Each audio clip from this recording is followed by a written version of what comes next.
तो केते बढ़िया लगे कहला गाँव स्टार्टिंग रु मंदिर आपड़ जो जी गाँव को मंदिर दर्शन करेंगे भगवान को जो गाँव आसवे कड़े जी भगवान दर्शन करें। जय जगन्नाथ स्वागत करुच्चे आपण मानक आउ गोटे नुआ फ्रेश ब्लॉग रे। तो टाइम भाई देखी दिखाते केतेटा हो गला गोटे ए भाई घंटा आमर भूल अच्छे ये टाइम ठीक ना।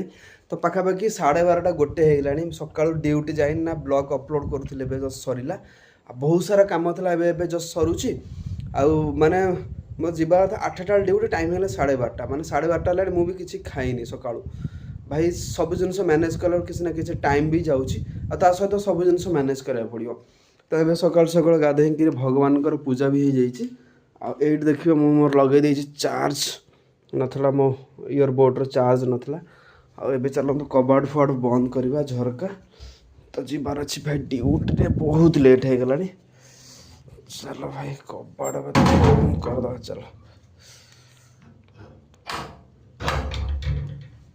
काली नहीं आसते ये जोतार लेस कुकुर छिड़े देता नहीं आसी। तो ये देखो तो भिड़ा भिड़ी कर देछि एटा ठीक हो मत लगुला हबनी बोलू किंतु ये लेसटा एक्चुअली ठीक अच्छे बड़ भी अच्छे। सका केते सारा पैंट सार्ट थिला सब सफा करियारे सब जगह सफा हो जाइए भाई। चलो तब गेट खोला तो अच्छी गाड़ी बाहर कर मुझे गाड़ी नहीं बाहर को पड़े आसली। तो ये उठा गाड़ी भारी असुविधा यहाँ केते उठाणी अच्छी तो ये मत गाड़ी उठा पड़ो। फाइनाली भाई आसीगली आम ओस्कार सिटी। तो देखिए भाई केते धूली उड़ूची माने प्रबल धूली उड़ूची खरा दिन आसला माने रखे दौनी ड्रेस पत्र सब धूली करदे। एवं जो रास्ताटा कम चलती से बहुत धूली अच्छी आ खराटा भी सका जबरदस्त खराटा अच्छी भाई। आज जोर खरा है केमती कौन करवा। तो फाइनाली भाई सकाल सकाल आज खिया हम दही बरा यहाँ थी सका मोर सेकेंड राइट। तो मुझे ड्यूटी आसीगले। तो ये देखिए गोटे घर भी फांका अच्छी आउ जड़े डॉक्टर सार मोर चिन्ह अच्छा विशाखापाटनार से भुवनेश्वर जावासा करती। तो ये मुझे सार को नंबर पठेदेली सार कथा हो बहुत भल लोक सार। भुवनेश्वर डायरेक्ट आसिले मो दीदी घर को। तो पाखापाखि मुझे घंटे ड्यूटी कली 130-140 टका रोजगार भी कली। बहुत दिन है मो दीदी घर को आसी नी मु भावी आज जा बुलिक पलि आसवा मन है। तो ये आसी मुझे पहुँचली मो दीदी गाँव में। तो यहाँ देखुए गाँव यहाँ रही स्टार्टिंग रही बहुत भल लगे भाई भौणीर जो संपर्कटा। तो भावतु केते मधुर जदि भाई सहित भौणीर एते संपर्क अच्छी ताले से संपर्क भगवान ही तैयारी करसन। तो ये मुझे पहुँचली। तो यहाँ गाँव स्टार्टिंगटा अच्छे ये दुकान बजार ना तो मतलब जावा पड़ो आम भणजा भाणीज किसी जिन नबार अच्छी। तो चलते दुकान जावा कौन सब नौ आपको देखो। जब मुझे आसे यही दुकान मुझे आइसक्रीम हरिया सब निए। तो आज बोधे बाजार बंद अच्छी सब दुकान बाजार भाई बंद। फाइनाली दुकान से बंद था ये आसिल फ्रुटी 2टा चॉकलेट्स नहीं गली आइसक्रीम किसी भी ना। देखो आम दीदी गाँ स्टार्ट हो मंदिर भगवान का मंदिर। तो यहाँ रहा स्टार्टिंग ये रहा मंदिर। तो केते बढ़िया लगे कहला गाँव स्टार्टिंग रु मंदिर आपड़ जो जी गाँव को मंदिर दर्शन करेंगे भगवान को जो गाँव आसवे कड़े जी भगवान दर्शन करेंगे। एवं सब रास्ता माने पक्का हो गला आगुरी बहुत सारा कौन माटी रास्ता था तार अलग प्रकार मजा था पक्का रास्ता हो गला पर से मजा ना दीदी घर एवं मुझे रिटर्न पड़े आसली डायरेक्ट कटक भुवनेश्वर हाईवे। यहाँ रहा आमर सम हस्पिटाल गोटे इमरजेंसी हस्पिटाल देखी पारे पारा मैंने सब खाऊँच जो चाउल धान पड़ी ये चाउल स्पेशल पड़ी। तो यहाँ हूँ गोटे ग्रोसरी दुकानटा अच्छी ग्रोसरी भेराइटी। तो पारा मान किसी पड़ी से खाद्य खाऊँ। तो फाइनाली संध्या खिया बरा आलू चप सब अच्छे देखी पारे। फाइनाली संध्या बेल हो गला एवं मुझे किट पटिया साइड्रे। तो ये मोर गोटे बुकिंग थी मो स्टेशन पाखापाखि किट आसती आबे गोटे बुकिंग अच्छी एयरपोर्ट से भाई सेपटू आसी पारना एत जोर गाड़ी आसी पार हिंग आसी पारना। संध्या बहुत सारा गाड़ी चलती रोड रे माने आप रास्ता पारि बहुत कष्ट।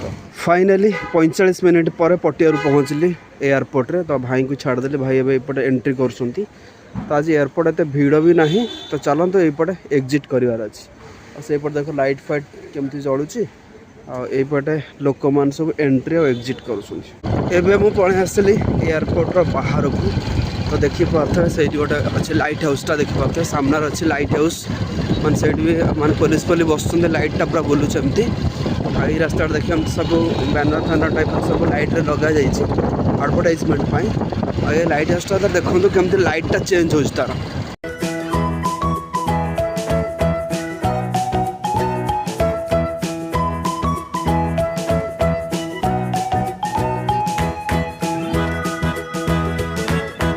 ଏବେ ଆସିଲେ ମୁଁ ମାନେ SBI ATM को मोर पैसा किसी डिपोजिट करार थिला ता भितर भाई मान सब डिपोजिट करसंती तो कर साइला पर आमे जीवा पैसा डिपोजिट करवा तो डिपोजिट कर मोर ट्रांसफर करार अछि।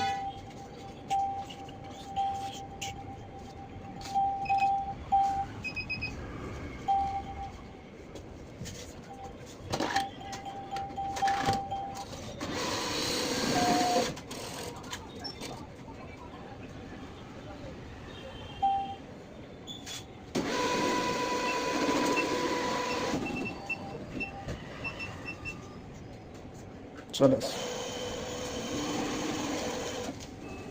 फाइनाली पहुँच गए रूम रे बहुत जोर आज मार्केट रे माने गाड़ी फाड़ी भिड़ थिला धुआ लगे बहुत जोर माने मशा फशा होती खाइबा मैं नहीं आसती होटेल रु तो ये जरे खाइबा अच्छी रातिर आमर क्षीर गरम हो तो खाइबा लगी तो ये देखो क्षीरटा केमती गरम हो तो चलो तो जल्दी जल्दी खाइबा टाइम आसे शोक रेडिटिंग भी करार अच्छी और रास्ता आज माने संध्या बेले बहुत भिड़ था माने मते पटियार को आसली एयरपोर्ट पाखापाखि मत अध घंटा 45 मिनट पर लगी तो कौ रेट रहे भिड़ था भाव ए आमर सरीगला खाइबा रुटी सहित क्षीर आनी साधा तड़का खाइबा होगला तो चलते ए शोबार अच्छी एडिटिंग करार अच्छी आई होप आप आज ब्लॉग पसंद आसो पसंद आस लाइक करदे चैनल जदि नुआ सब्सक्राइब करदे देखा पुणी आप सहित गोटे नुआ ब्लॉग्स रे thanks for watching my vlogs bye.